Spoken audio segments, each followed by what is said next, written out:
Hey everyone, this was a bit of a strange year for Dead by Daylight in my opinion, but looking at it from afar, it was a very good one, with an incredible lineup of chapters, both original and licensed. Let's look over both the good and the bad of the year.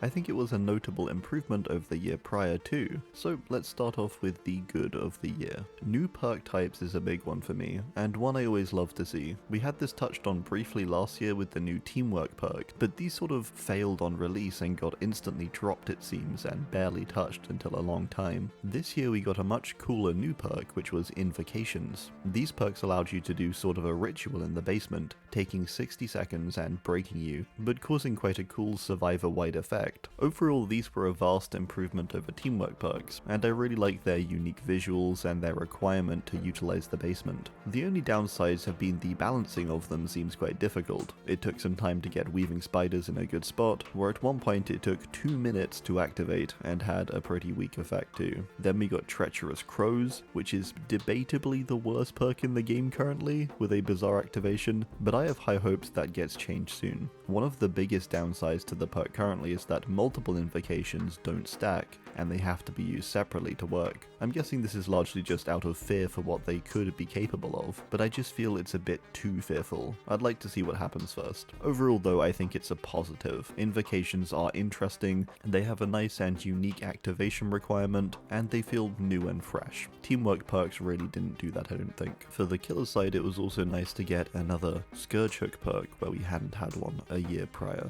The worst change of the year balance-wise, I think, is simply what they've been doing to a few characters they deem as problematic. We're talking about the absolute destruction of Skull Merchant, where she was nerfed down to be so weak that it's unlikely she'll be played at all, and this seemed to be the intention too. Destroy her abilities completely and then come back later when they have time to fix her. It's a bold strategy, and I don't think it'll pay off either. I personally sort of liked Merchant where she was before. She could have still used some changes, but I don't think just gutting her kit is the way to go. She was kind of just settling in and finding her place, and then she gets shot in the back. On a more recent note, we had the same for Chucky, who got nerfed down by quite a bit, with his move speed and his dash being a lot slower, and some of his best add-ons being nerfed. He's dropped a lot on the tier list for many. These sort of extreme drastic changes I just don't think are very healthy, and it's sort of sad I think that, especially in Skull Merchant's case, that's how it's dealt with. I honestly just think at that point you should just kill switch her until you intend to fix or rework her, instead of just, killing the character. If you don't want her to be played, then, kill switch her, stop her from being played completely. A good change this year was making the Sacrificial Ward a common rarity. It sounds like a small change, but it does actually have a notable impact. It's good too as it's sort of a utility offering, much like the offerings that influence hatch or basement spawns. Being able to negate map choice is kind of huge, and it being common obviously makes it far easier now to obtain, where it was actually sort of rare before, when it was, well, rare. I mean, before this I had just 89 on my main survivor. That might sound like a lot, but that's after 100 plus prestiges of leveling, and I never really used them before either, so that's like probably all of the ones I've gotten over the time. So yeah, that was good, and it was a small good change toward fixing a much bigger issue. And something that does need changing, which is maps. Maps are one of the weaker balancing decisions this year, I think. Maps in general this year have just been adding to the ongoing problem of maps being debatably DBD's biggest balance issue. There's too many, and so many dictate which side is going to win a lot of the time. The Sacrificial Ward buff is of course a good bandage fix, but it's not a good permanent solution. This year we've had not too bad maps added. Greenville Square is a little weird and has some issues with its shape I think, and its size. Then Forgotten Ruins suffers quite a bit from being split in two halves by its floors and lack of interconnectivity between them. Almond Lake Mine I think is probably the best entry of the three, but we'll have to give that one some time as well. What I don't like though is still how many maps are problems, and how even when some are changed, they don't really fix much. In some cases, maps like Macmillan, which were sort of fine originally, I would argue have been made slightly worse with the variants they have. It's becoming a little frustrating I think, where a map feels like it can be the deciding factor of a game. It's also one of those issues though where there's not really an instant fix or something. It's obviously going to take a sizable amount of time to fix these and change these, so we probably have to go through periods of sort of changes that don't feel so good to reach the changes that do, if that makes sense. One thing I love from this year was the change to killer powers, where I feel like we got some really unique stuff this year to years prior.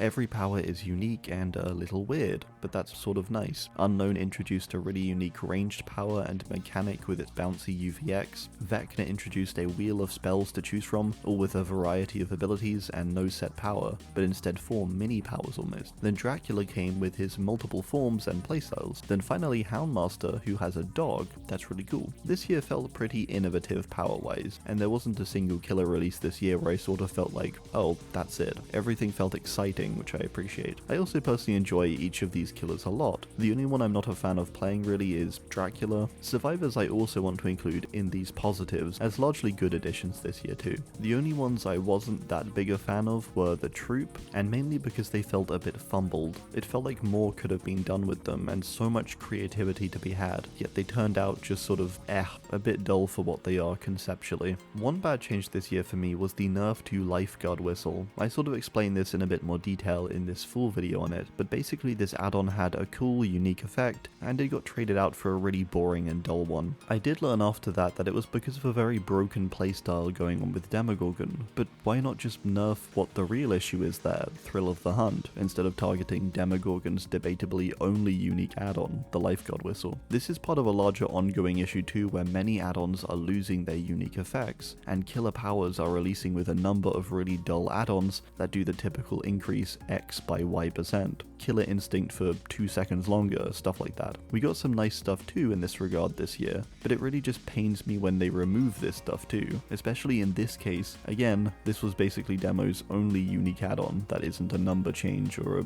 an added status effect or something. Events are beginning to feel a bit repetitive, and some simply don't feel enough like events to warrant that title. If we go from the start of the year, we had Blood Moon, which was universally sort of dunked on, and it was because there really was not much to the event, with a lack of meaningful gameplay change, and originally a lack of blood point increase too. One complaint I saw a few times in my comments too is that people miss earning event cosmetics in trial instead of unlocking them from a menu in the lobby. There's something a lot more satisfying about unlocking it over just clicking on it and buying it. The other event that felt a little repetitive too was the Halloween event. Whilst I didn't quite agree at the time with many of the complaints saying it was a bad event, I do agree it didn't quite feel like a Halloween one. It feels like maybe it has strayed too far into the blue void theme and away from those original event colours of orange, black and green, the typical Halloween colours.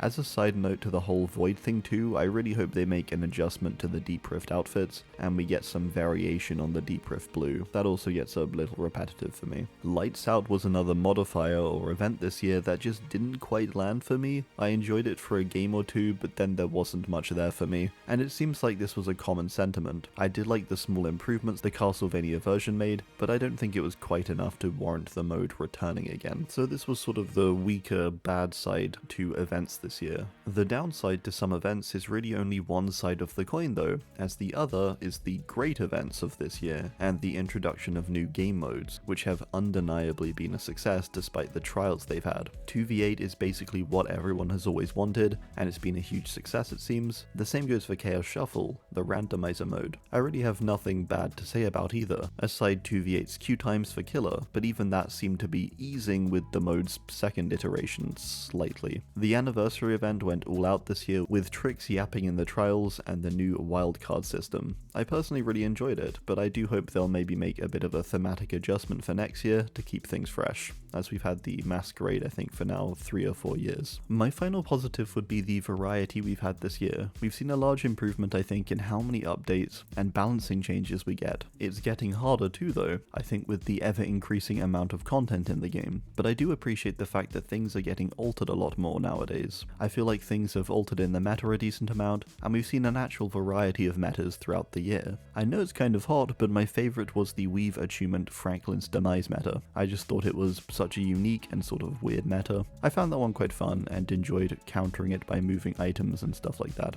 All round this year I thought had some cool variation in playstyles and metas, and just so much more variety in what I saw people using too when I checked out the endgame screens and stuff like that. So variety was positively changed this year, particularly in the perk sense, I think. Mainly in the perk sense. My final bad change of the year is a small one, but one I see developing, and that's to do with the store and rarity. Visceral rarity started off as something that seemed promising. You pay a high price, but you get a cosmetic with a new look, voice lines, sounds, and a completely new Mori. Pretty cool. But then they went and released the Ultimate Houndmaster, a skin which didn't change Houndmaster's base look significantly, it doesn't have new voice lines or sounds, and doesn't have a new Mori. It does have a different dog skin, which is cool, but does it really measure up to the same quality and price as both Naughty Bear and Werelk? No. I hope this gets changed or a new rarity is added specifically for skins which alter the killer power, skin, or texture. Let me know, by the way, which changes you did or didn't like this year down below. Thanks, and goodbye.